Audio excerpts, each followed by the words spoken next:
But you know what I'm a fan of? I'm a fan of the organic fan applause for a team whose season ends early, but who gave it all they had. So one that stands out to me, I was in the building for, was the 2010 Oklahoma City Thunder, and they lose in the first round of the Lakers. They'd won 23 games their first season in Oklahoma City. Their second season, they jump up to 50. They doubled it, more than double it. They jump up to 50, and they gave the Lakers a pretty good run in the first round. And they lose at home in game 6, like last second shot, I think, by Pau Gasol, tip in. And the fans gave them a standing ovation, even though they lost in the first round of the playoffs. Why? Because they appreciated how far that team had come. That I'm a fan of. That's something that, they don't make banners for that or rings or something like that. But I like when a fan base can say, you know what, you guys are going home early, but we appreciate what you did. Here's a standing ovation on your way out. Hold your head high. That I like. I don't like getting on the scorer's table after the first round. I like when fans appreciate and send off their heroes for a job well done, even if it's a first round exit. It's funny you say that, because my favorite all-time example of that also happened in Oklahoma City. When Kevin Durant made his first return back, that was one of the most intense environments I've ever been in, like to the point where it was very uncomfortable. Like it was like LeBron coming back to Cleveland. It was, yeah. If that's probably what it felt like. The worst environment I've ever been in. It was unbelievable. It was unbelievable. Like the hatred was palpable. Yep. And then, of course, obviously, it's the Warriors, right? They blew them dudes out. It was like they were down by like Thunder's down by like 20 something. They waved the white flag. They gave them a standing ovation. Like down 20 something. Clapping. Yeah. Unbelievable. I've never seen this team get just for staying in Oklahoma City, right? Russ, just for fighting back, and like they were so proud of the Thunder in like a 25-point loss. It was unbelievable. Russ checked out and got a standing ovation when down 25. I've never seen anything like that. But Marcus, was that appreciation for Russ, or was it hating on KD? It was a bit of both. Were they channeling their hatred of KD through their applause? But they did love Russ because he stayed, right? It was like Russ was one of us. Yeah, because he stayed. That's right. And then, Russ was taking all them subliminal shots. He's wearing a photography vest. Remember, he's doing all that little stuff, the cupcake thing, and everybody in the crowd had cupcakes and all that.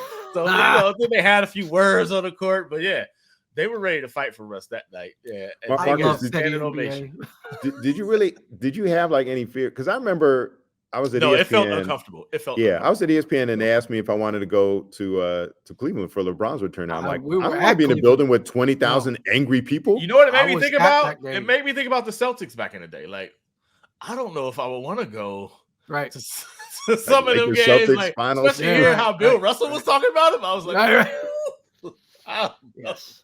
I bet a lot of the arenas were like that, right? Like I will tell you this: the Jazz. I was at the Cleveland game when LeBron came back. It was not good. It was not good.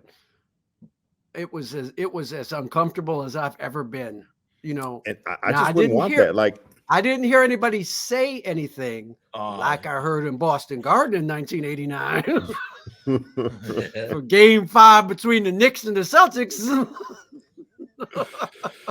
Yeah, that's how I felt that way in Oklahoma City for that game. Cleveland definitely takes you there. Cleveland gets you there during that little run. Yeah. But I remember Warriors buried them in Utah in 2007. Like that was like, that was. I was like, yo, it's palpable. I mean, first off, just the. It's just the angry look on everybody's face. And, them crowds are very like, it's very, the hegemony in the crowd is very obvious. It's very, but very us versus Market, them. I was there. Right? I was there with the Lakers for some series. And so obviously those teams had history. I mean, the Jazz and the Warriors, they didn't really have beef though, right? Like, I think Steven Jackson and Baron Davis were just like not the Jazz. Just drew it out. Yeah, they just, Barron's Hollywood, Steven Jackson, and keep in mind this is also post Malice in the Palace with Steven Jackson, right? So it was like the venom, and then they upset Dallas, so they were the upstart team. Everybody was talking about them. it was just like, yo, that was like my first. Remember Derek Fisher came? That's when Derek Fisher's daughter had a situation. He had to come back late, so he was like the hero. But that was one of my. That was literally my first postseason playoff experience. Like the Dallas one before that, but the Warriors hadn't been to the playoffs, so it was like sitting there. It was like, and you're basically amongst the fans, right? You're like, yo, yeah. Oh, because that was when you sat like 3 rows up. That was when you used to have to go. If you had to go to the bathroom during the game, you had to wait for a timeout, and you had to walk on the court and walk around the huddle. Yes. You're like, yo, please don't those let seats were great. You were right in the mix. I used to love those seats in Salt Lake City. Please don't let it go bad.